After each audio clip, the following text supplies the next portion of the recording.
आप जानते हैं कि श्री राम ने अपने प्रिय भाई लक्ष्मण को स्वयं मृत्यु दंड दिया था? आखिर भगवान श्री राम के आगे ऐसी कौन सी मजबूरी आ गई कि जो भाई उनके साथ वन वन भटका, जिसे वे सबसे ज्यादा स्नेह करते थे, उसे ही मृत्यु दंड देना पड़ा।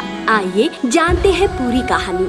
ये घटना उस वक्त की है जब श्री राम लंका विजय करके अयोध्या लौट आए और अयोध्या के राजा बन गए। उन्होंने कई वर्षों तक अयोध्या पर राज किया। हर ओर खुशहाली थी। इसी दौरान एक दिन एक ऋषि श्री राम के दरबार में आते हैं। लक्ष्मण जी उन्हें आदर सहित श्री राम के वार्ता कक्ष में ले जाते हैं। ऋषिवर श्री राम से कहते हैं कि उन्हें गुप्त वार्ता करनी है।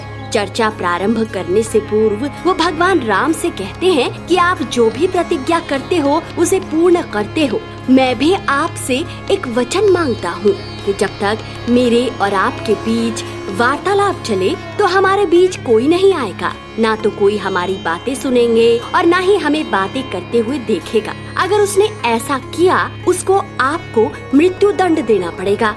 भगवान राम ने ऋषि को वचन दे दिया कि ऐसा ही होगा। राजा श्री राम लक्ष्मण को यह कहते हुए द्वारपाल नियुक्त कर देते हैं कि जब तक उनकी वार्ता चल रही है वो किसी को भी अंदर न आने दे, अन्यथा उसे उन्हें मृत्यु दंड देना पड़ेगा। लक्ष्मण राजा राम की आज्ञा मानकर द्वारपाल बनकर खड़े हो जाते हैं। तब वो ऋषि श्री राम को अपना परिचय देते हैं कि मैं काल हूँ। मुझे ब्रह्मा जी ने आपके पास एक संदेश देकर भेजा है कि आपने जिस कार्य के लिए धरती पर मनुष्य रूप में जन्म लिया था वो कार्य पूरा हो गया है और धरती पर आपकी समयावधि भी पूरी हो गई है। इसलिए अब आप बैकुंठ धाम लौट आइए।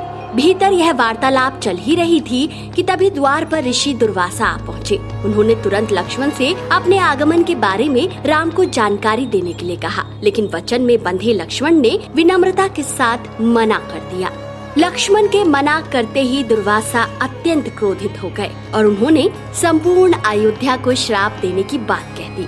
लक्ष्मण समझ गए कि यह एक विकट स्थिति है जिसमें या तो उन्हें रामाज्ञा का उल्लंघन करना होगा या फिर संपूर्ण नगर को ऋषि के श्राप की अग्नि में झोंकना होगा। लक्ष्मण ने शीघ्र ही यह निश्चय कर लिया कि उनको स्वयं का बलिदान देना होगा ताकि वो नगर वासियों को ऋषि के श्राप से बचा सके। उन्होंने भीतर जाकर ऋषि दुर्वासा के आगमन की सूचना दी और ऐसे में उन्होंने श्री राम के साथ यमराज को भी देख लिया। भगवान राम ने शीघ्रता से यम के साथ अपनी वार्तालाप समाप्त कर ऋषि दुर्वासा की आवभगत की, परंतु अब श्री राम दुविधा में पड़ गए क्योंकि उन्हें अपने वचन के अनुसार लक्ष्मण को मृत्यु दंड देना था। वो समझ नहीं पा रहे थे कि अपने भाई को मृत्यु दंड कैसे दे, लेकिन उन्होंने काल को वचन दिया था जिसे निभाना ही था। इस दुविधा की स्थिति में श्री राम ने अपने दरबार में सभी लोगों को बुलाया और सबसे राय मांगी। एक एक कर सब ने अपनी राय दी, पर ऐसा कोई हल नहीं निकल रहा था कि राजा राम का वचन भी पूरा हो जाए और लक्ष्मण को मृत्यु दंड भी न देना पड़े।